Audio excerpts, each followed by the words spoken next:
So this is going to be another podcast episode. As I've said before, I'm still going to be putting out the same amount of normal videos, but I'm just going to be doing these audio-only podcast episodes as a bonus. Now, if you do want to watch something in a different tab while you listen to me, I'll leave some links, firstly to a channel that provides tactical camera viewpoints of full matches. You can get the Manchester United games against Brighton, Liverpool and some others on there, so I'll leave that link below. And I'll also leave some player compilation highlights links as well for players I am looking at in regards to Manchester United potentially signing in 2026. But in this podcast episode, I'm going to be following up from a point I made, I think a few weeks ago, where I said that Manchester United should have an outside chance of winning the Premier League title if Amorim and Ineos both perform optimally going into 2026. However, in this episode, I'm actually going to expand further on that point, saying that I think that this season could actually be Amorim's best chance of winning the Premier League title with Manchester United. Now, just quickly, because for some reason this fan base has a load of doomers who think it's ridiculous to even suggest Manchester United could have maybe a 10 to 20% chance of winning the title, and for some reason don't seem to understand the difference between predictions, expectations and possibilities. Now, I'm not saying I think Manchester United will win the Premier League title. I think we'll probably finish around 4th or 5th. I'd probably go with 5th at the moment. I know Amorim is not expected to win the Premier League title this season. However, he is certainly expected to win the Premier League title by 2028, which would give him 2 seasons after this one, and so just 3 seasons in total. And if you look at these specific and rather unique circumstances around Manchester United this particular season, in comparison to future seasons, I think it's highly logical to suggest that Amorim and Ineos should be going for the title this season, particularly in the January transfer window, not waiting until the summer, because we may miss out on a massive opportunity that we likely won't get again this decade. But this brings us on to 3 questions I'm going to have to answer in order to fully convince you of this. First of all, what are these specific circumstances that I'm referring to? Secondly, despite most likely having a stronger squad going into next season, why do I say that I think next season could actually be harder for United to win the title than it could be this season? And thirdly, what do I think Ineos have to do in January in order to take advantage of this rather unique opportunity? But before I go any further, if you want to check out any cheap, good quality football jerseys, go over to jerseyfifa.co. They've got a variety of different current season and retro jerseys, including the new season jerseys for the 25-26 season. They sent me over the new Manchester United home shirt with Bruno Fernandes on the back, as well as this 06-07 white Manchester United away shirt with Ronaldo number 7 on the back, alongside this Zinedine Zidane Juventus shirt from the 1990s as well. If you use code ATLANTIS at checkout, you'll get a 10% discount, so I'll leave it linked in the description and in the comments section below. So let me start off by just listing the circumstances that work in United's benefit. Well, first of all, the big one, which I think people are massively underrating the significance of, particularly going into the second half of the season, and that is with no European or League Cup football for the rest of the season. For the majority of the season, United are only going to be playing 1 game a week. And this doesn't just give United a massive advantage over the other title contenders, but also when it comes to playing the likes of Forest, Villa, Crystal Palace and Tottenham directly after they've had a European game in midweek.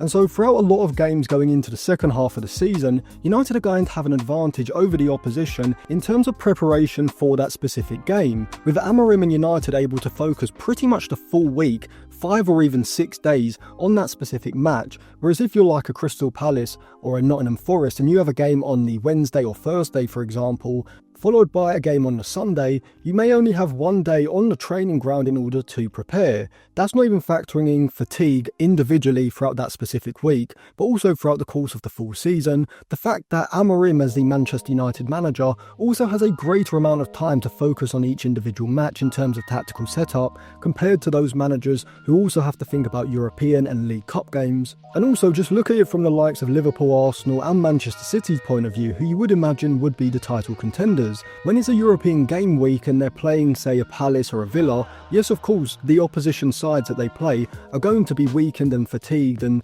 somewhat distracted from having to play a European game midweek, but those sides, Arsenal, Liverpool, Manchester City, aren't going to have an advantage because they're also playing midweek as well. And so, for example, let's say Arsenal are playing Palace during a European game week and Manchester United are also playing Palace during a European game week as well. Manchester United are going to have an advantage in that particular game that Arsenal aren't. And going into February, March and April, when the Champions League knockout rounds come around, the likes of City, Arsenal and Liverpool are definitely going to have a massive distraction which is undeniably going to hurt their performance in those Premier League games. Now, how much of an advantage this gives United is obviously debatable, but considering I've said that at the moment I think maybe a 10% outside chance that United could win the title, just based off the fact that we probably have the 4th best squad in the Premier League, I definitely think we have a better level of quality, certainly in the starting lineup when compared to Chelsea and Newcastle, and even though you would say that Liverpool's squad is better, they've dropped off significantly this season. And add on to that the fact that Manchester City haven't exactly looked dominant consistently so far this season, with Arsenal also being highly reliant on scoring from set pieces and being very pragmatic in their approach and not likely to blitz teams and win by 3 or 4 goals, as we would see with Manchester City in prior seasons, which would enable the team to conserve their energy, which Arsenal likely won't be able to do just because of Arteta's style of play this season, alongside the Premier League just being incredibly unpredictable at the top of the table in comparison to previous seasons. I'm just not having the argument that it's a ridiculous idea to be talking about the title at this point in the season. This is being recorded on the 12th of November, not at the start of September, and so we're already about a third of the way into the season, with United's advantage around recoveries and fatigue not even having kicked in yet. And so considering Manchester City don't look like they'll be able to run away with the title as they have done in previous seasons, and out of the top 3, Manchester City, Liverpool and Arsenal, if you wanted to be chasing a team at the top, just based on recent history it would be Arsenal. But there are also a few other reasons that can also be added to this list. The trend in the Premier League at the moment is definitely around direct verticality and scoring from set-piece situations. Arsenal have created around 40% of their total XG from set-piece situations, which is incredibly unusual in comparison to previous seasons. They do sit top of the table for that particular metric, with Crystal Palace in second, but Manchester United also rank highly, creating around the 3rd most XG from set-piece situations, at least we were prior to the Tottenham game. So greater recovery, greater preparation, less fatigue throughout the season, a greater advantage when it comes to playing sides who have had European games in midweek, being one of the best sides in the league when it comes to creating high-value chances from set-piece situations, which as we saw against Tottenham can allow United to pick up points that they would otherwise lose if they weren't as effective at creating from set pieces. Add on to this that Amorim has clutch players at his disposal who can win you games on their own, such as Bruno Fernandes, Matheus Cunha, Bryan Mbeumo, potentially also Benjamin Sesko if he is able to get a run of form, alongside the likes of Casemiro, Harry Maguire, De Ligt and even Lenny Yoro, who are all significant threats from aerial situations, and as they've shown in the last year or so, all have the ability to pop up with clutch goals to win United games and gain us points that we would otherwise lose if we didn't have these type of players in the squad. And to be honest, you could also class Ahmad and Mainu as clutch players as well, given their performances in big games over the past 2 seasons. Now I'm sure some of you will accept that Manchester United do have a pretty good outside chance of actually winning the title this season, but considering that next season we'll definitely have a better squad, having strengthened significantly hopefully in the summer, how can this season with a likely inferior squad to next season provide Amorim's best chance of winning the title?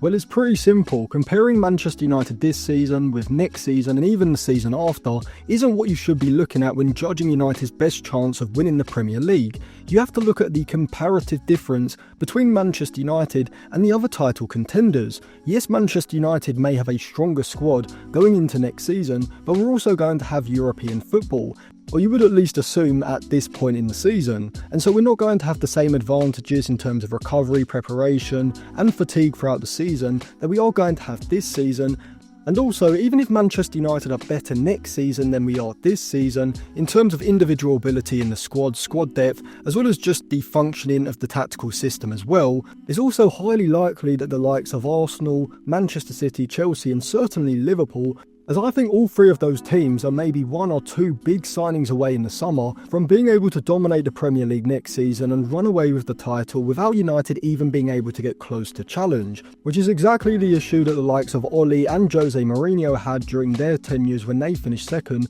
just simply not being able to compete because the likes of Pep Guardiola and even Jurgen Klopp's Liverpool were just ridiculously good some seasons, and that could definitely happen next season. It's going to be very rare over the next 4 or 5 years that we have a season like this, where the 2 clubs who have dominated the league over the past decade, Liverpool and Manchester City, look far weaker and far more vulnerable than they have in previous seasons and likely will going into future seasons. Combine this with the tactical meta shifting rather abruptly to a style of play that we haven't really seen be effective at the top of the league for pretty much the past 2 decades, with the top sides Manchester City and Liverpool struggling to adapt to this change in the tactical meta, which you'd imagine especially Pep Guardiola will eventually get used to and learn how to work in his favour and eventually dominate the league again if he's given enough time.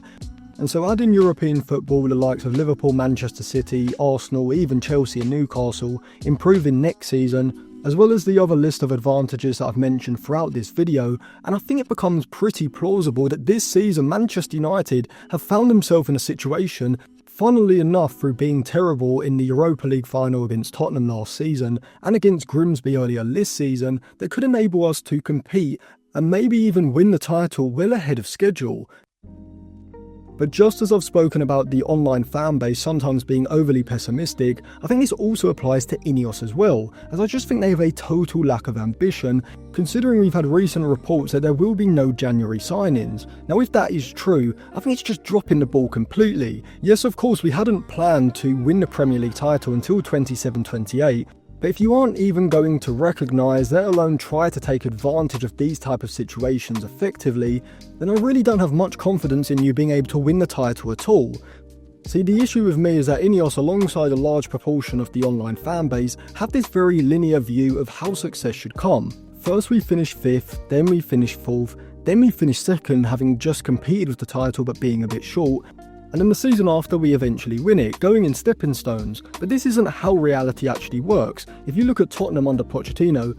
their best opportunity to win the title actually came towards the start of Pochettino's tenure in 15-16, the year that Leicester had won the title, as even though they were a better side in 16-17, they just weren't able to compete with Conte's Chelsea, and so they missed out on the title-winning opportunity. And whilst you would then expect them to kick on the following season, having finished 2nd and 3rd in the previous 2 seasons, along came Guardiola and Klopp, and Tottenham have never been near a Premier League title since. And there's numerous examples of these type of teams getting close, finishing 3rd and 2nd, but unlike Leicester in 15-16 and Chelsea in 16-17, not being able to take advantage of favourable circumstances when they were presented and ending up falling away and not getting back to that level under those specific managers. And I could definitely see the same happening with Amorim at Manchester United if United aren't able to effectively take advantage of this opportunity, as in general I do think managers have a shelf life. You can't expect managers to stay 6, 7 or 8 years or even build a dynasty at any club, let alone at Manchester United. Most managers, regardless of how good they are during their tenure, eventually get to a stage, whether it's 2, 3, 4 or maybe as many as 6 or 7 years into the job, where things just become stale and they aren't able to get back to that peak level that they were once at. And we've seen this with pretty much every other Manchester United manager hitting this point around the 2nd or 3rd season. And so to not even try to take advantage of this type of opportunity by maybe moving a few transfers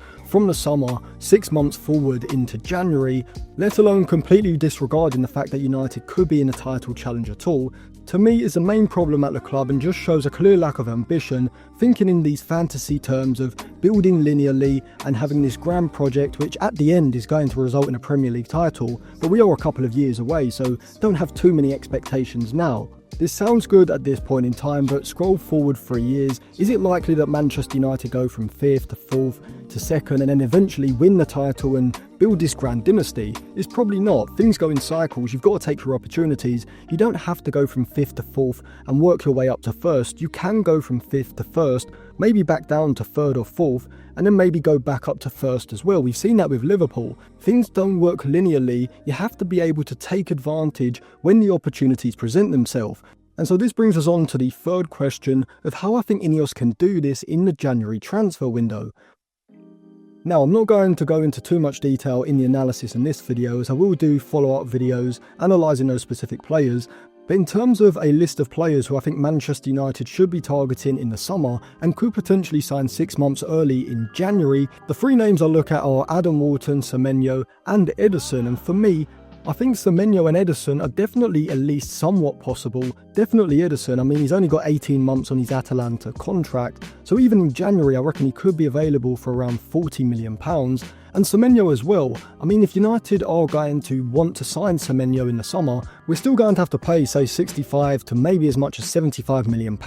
so why not just do that deal in January? Adam Wharton's probably a harder deal to do. I don't think Palace will be as willing to let him go as maybe Bournemouth will, and I could possibly be wrong on that, but I think Semenyo would be a bit cheaper than Wharton, just a bit more realistic in January. But you could still sign Semenyo and Ederson in January and then go and sign Wharton in the summer. Now the big question is, how can Manchester United afford this?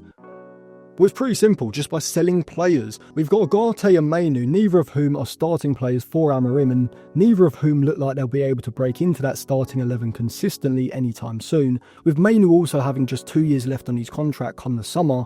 and neither performing at the level that they were maybe 18 to 24 months ago, could still bring in somewhere between 80 to maybe as much as £90 million up front. Add on to that Joshua Zirkzee, who you could probably get 30 million for, Dalot, who you should at least be able to get 25 million for, and United have now opened a possibility of raising between 130 to 150 million pounds, which is more than enough to go out and sign Ederson, who would not only be an upgrade on both Ugarte and Mainu, but also on Casemiro as well, improving United's starting 11, with Semenyo also doing the same, coming in as a much needed offensive upgrade on both Dorgu and Dalot, with the versatility of also being able to play in either of the two interior forward positions in the front three, as well as that right wing back as well. And so for me, there's no excuse for Ineos come January. They've got the players they can sell, they just need to be more efficient with their recruitment, selling players like Ugarte, Mainu, Dalot, Zirkzee, maybe not all of them, but at least using some of the funds to bring in some summer transfer targets 6 months earlier,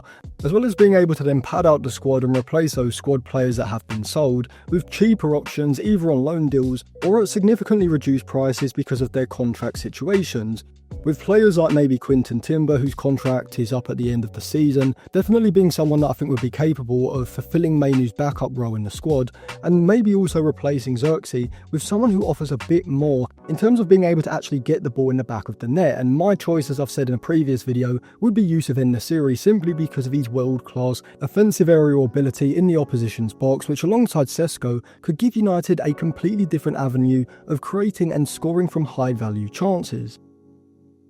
So let me know if I managed to change your opinion at all in the comment section below, and if you do want to check out any cheap, good quality football jerseys, go over to jerseyfifa.co. You can use code Atlantis at checkout for a discount. I'll leave it linked in the description and in the comment section, and I'll also link the playlist for the podcast on the end screen and in the description, alongside another video that I think you may like as well.